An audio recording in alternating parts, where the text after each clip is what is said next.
A relationship with the right referral partner could be a game changer for any B2B company. So what if you could reverse engineer these relationships at a moment's notice? Start a podcast, invite potential referral partners to be guests on your show, and grow your referral network faster than ever. Learn more at sweetfishmedia.com. You're listening to B2B Growth, a daily podcast for B2B leaders. We've interviewed names you've probably heard before, like Gary Vaynerchuk and Simon Sinek, but you've probably never heard from the majority of our guests. That's because the bulk of our interviews aren't with professional speakers and authors. Most of our guests are in the trenches leading sales and marketing teams. They're implementing strategy. They're experimenting with tactics. They're building the fastest growing B2B companies in the world. My name is James Carberry. I'm the founder of Sweetfish Media, a podcast agency for B2B brands, and I'm also one of the co-hosts of this show. When we're not interviewing sales and marketing leaders, you'll hear stories from behind the scenes of our own business. We'll share the ups and downs of our journey as we attempt to take over the world. Just kidding. Well, maybe. Let's get into the show.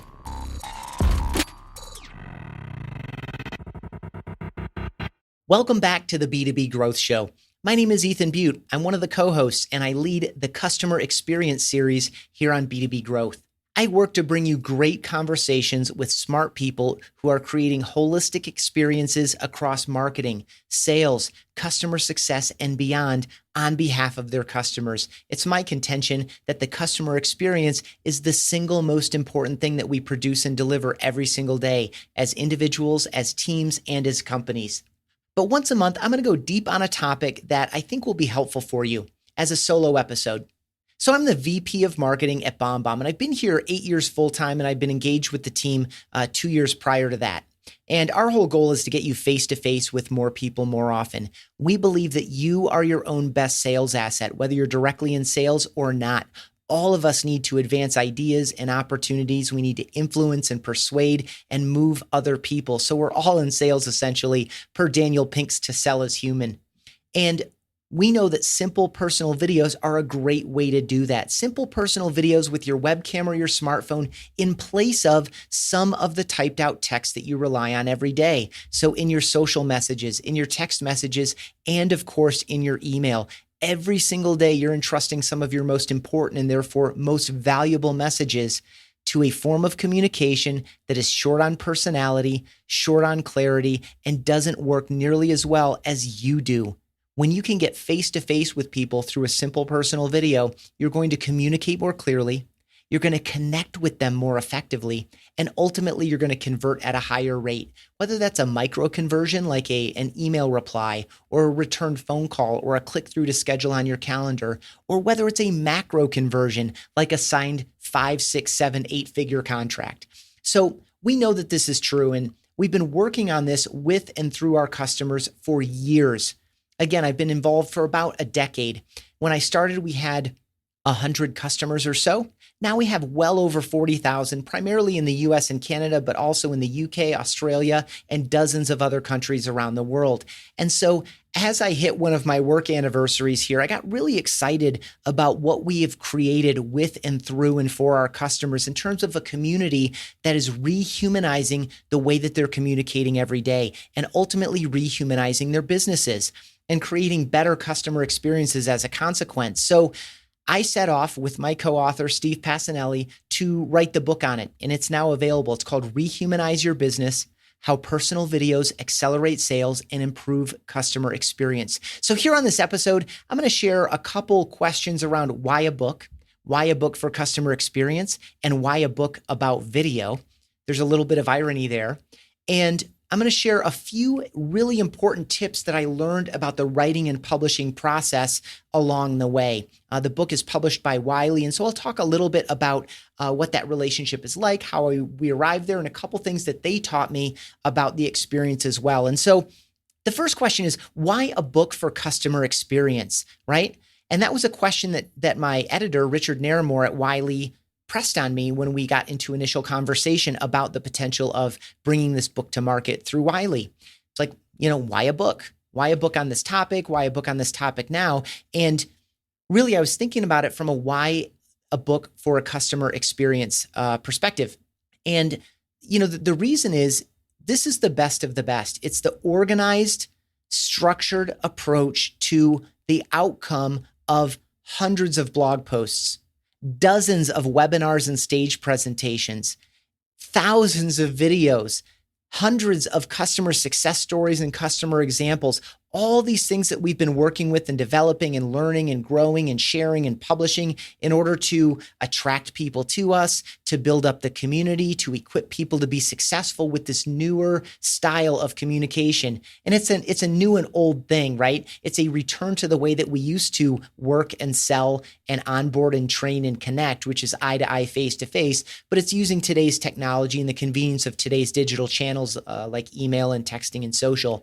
So in order to get these ideas, a customer of ours would have to fish through support articles and webinars and videos and blog posts and customer success stories and customer examples and all these other things. They'd have to put it all together and make sense of it themselves. Instead, what we have, they took about a 60,000 word book and published it into about 200 pages.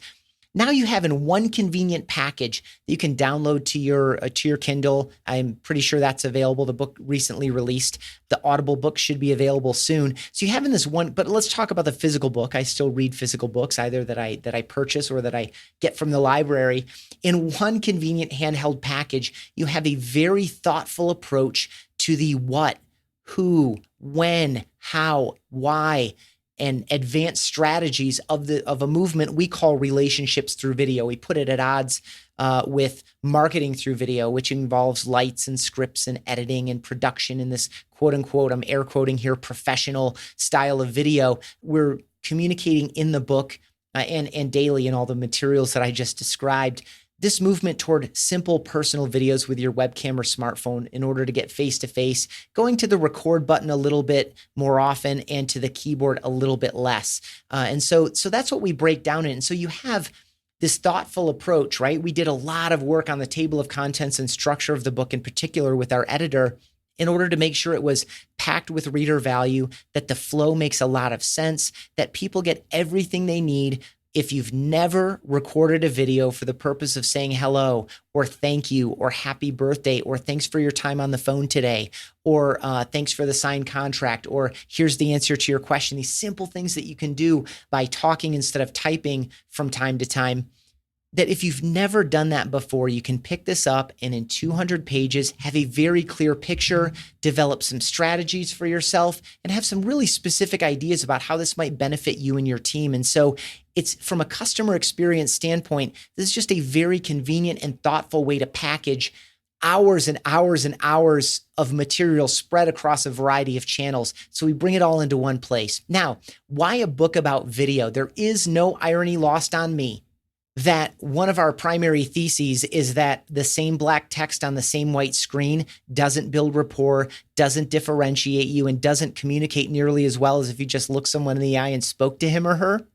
That we're talking about that with plain black text on a plain white page. So why a book about video? Again, for some of the convenience factors I already spoke about, but we built an entire companion site and we do call outs throughout the book. So if you want to see this example, if you want to hear her tell that story in her own words, we've rounded up that video content and other sources and materials. And so we thought a book about video is a change of pace from what we've been doing. Again, I've mentioned all the ways we've been training and educating and onboarding and equipping our employees and our customers and our future customers as well. But B, we further bring it to life on a companion website so that it does come to life, so that it does breathe, so you can meet the people whose stories we tell, so you can go deeper on some of the content that is there in those 200 pages. So here are 3 specific things I learned about the process of writing and publishing a book. If you are interested, or if you want to push someone in your organization to go down this road in order to take your best ideas and examples and customer success stories and package them up in a convenient way to improve the process of attracting and onboarding and equipping and engaging and making successful your customers. The first one is speak with people who wrote books. That's one of the things I did early on. I started writing the book from like 5 to 6 in the morning and maybe a half day on a weekend. And when I got to a point, I realized I needed some insight. I wasn't I was making progress, but I was in a way hacking at it a little bit. So how could I equip myself better? So I reread books written by people I knew. There were about 6 of them, and then reached out to them and asked them if they would have a conversation with me. And every single one of them said yes. And my 2 tracks that I was trying to gain insight on were, how do I actually get the book written? And how do I actually get the book published? What are my routes to that? And so I spoke with people who had self-published. I had spoken with people who were published by Wiley, who again is publishing our book or has published our book.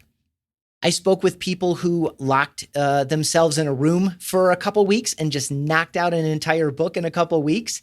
And I spoke with people who took a couple years to get the book written and everything in between. And so that was very, very helpful for me. I ended up taking the route of continuing writing in the mornings, getting the buy-in of some of my teammates at BombBomb to take some of my otherwise in-office or work time and dedicate that to writing the book.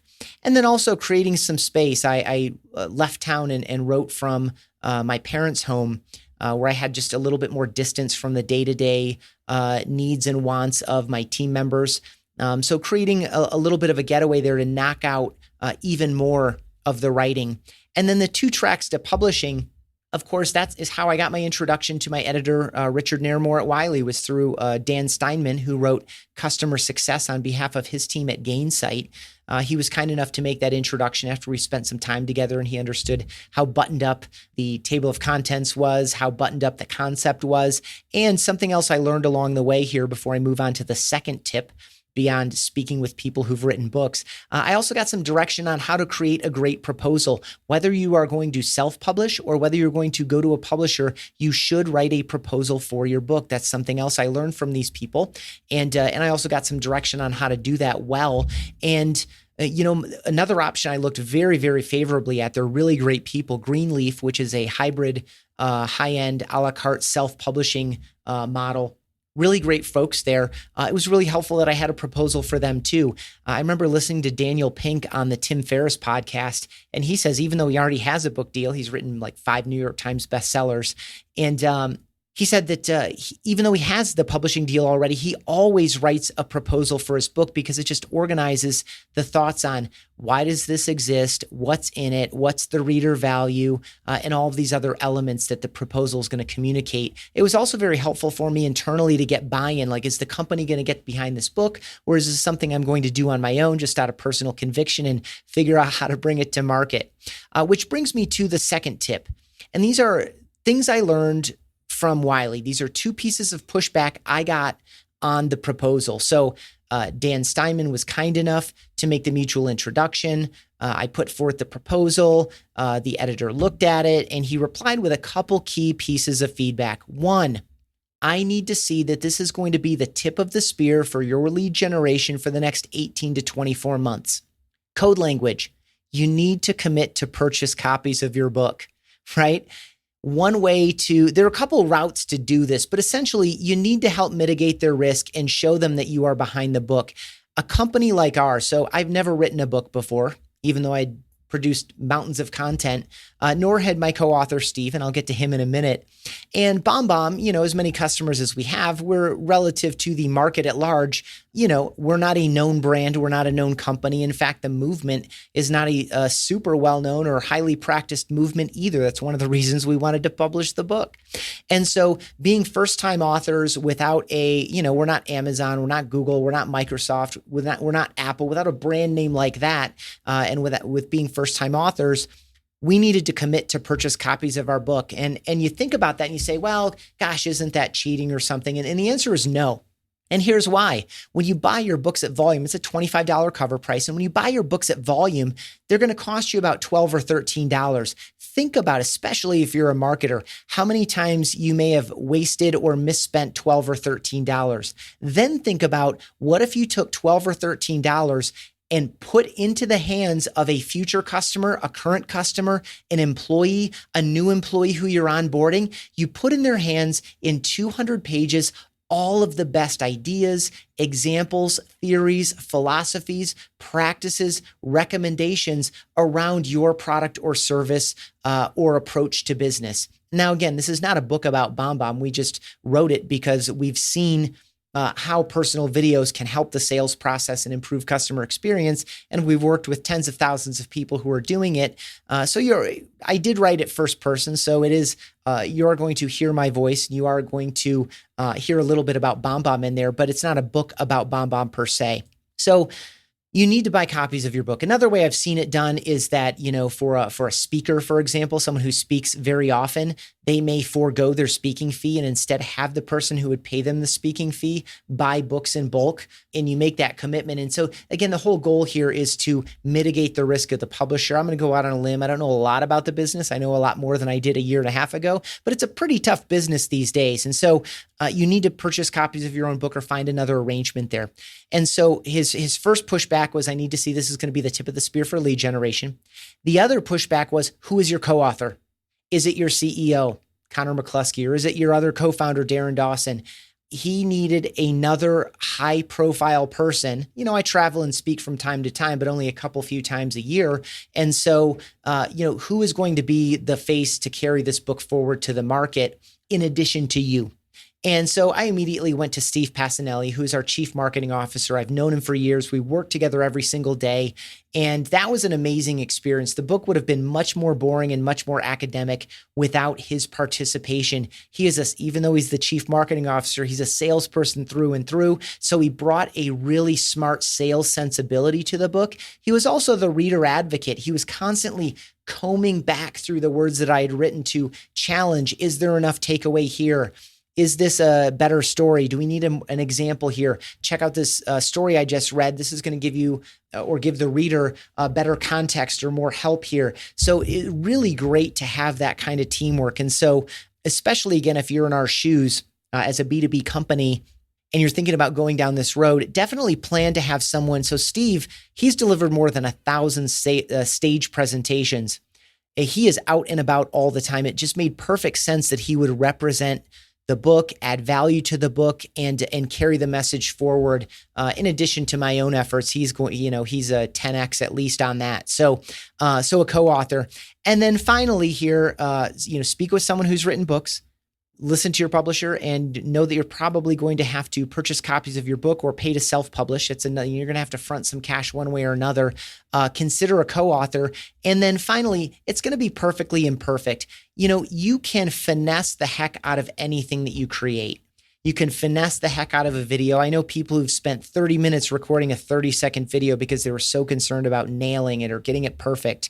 And that might be appropriate in some context, but completely inappropriate and unnecessary in other contexts. And so you imagine, I wrote a 68 or 69,000 word book that had to be trimmed down to 60,000 even to be laid out in 200 pages. And there are just compromises along the way. We had a deadline. I took it as far as I liked. Steve provided great feedback that was all incorporated, and we were both really satisfied with the finished piece. They pushed proofreading on us a little bit. So we had multiple people on our side reading the manuscript before it was submitted and then reading the laid out book PDF pages when those became ready in 2 rounds. And it's just perfectly imperfect is where I'm going with this. There is a typo on page 36 of the book, and it was introduced in typesetting. Our side did not catch it when we got the proof pages back. And it's just a small mark that reminds me of our core values of humility and flexibility here at BombBomb. And also just reminds me that just like simple personal videos, they work because they're perfectly imperfect. Would it be ideal if everything was laid out perfectly, if there was not a single typo or poorly written line or missed opportunity? Of course, but there's no such thing as perfection. And certainly in a project of this scope, you hold out hope for it. I mean, I expect I'll write more books in the future, but it's the first book that Steve and I have ever written. And so, there's a lot of excitement around it, and you hope for perfection, but it's just a fool's errand to have that as an expectation. And so it's important to accept what is perfectly imperfect. And our book is, look for the typo on page 36. My name is Ethan Beute, VP of Marketing at BombBomb. I'm the host of the Customer Experience Podcast, a co-host here on B2B Growth, and the co-author of Rehumanize Your Business, How Personal Videos Accelerate Sales and Improve Customer Experience. If you want to learn more about customer experience and listen to some of the best in marketing, sales, and customer success, share their tips and insights on how they're creating and delivering better experiences for their customers, find the Customer Experience Podcast on iTunes. I'd love it if you subscribed. I think you'll really enjoy it, especially if you got to this point of this episode. Rating and review is always a bonus too. If you want to see the guests, I have video clips at bombbomb.com/podcast, and you can learn more about the book at bombbomb.com/book. Thank you so much for listening and have a great day. We totally get it. We publish a ton of content on this podcast, and it can be a lot to keep up with. That's why we've started the B2B Growth Big Three, a no-fluff email that boils down our 3 biggest takeaways from an entire week of episodes. Sign up today at sweetfishmedia.com/big3. That's sweetfishmedia.com/big3.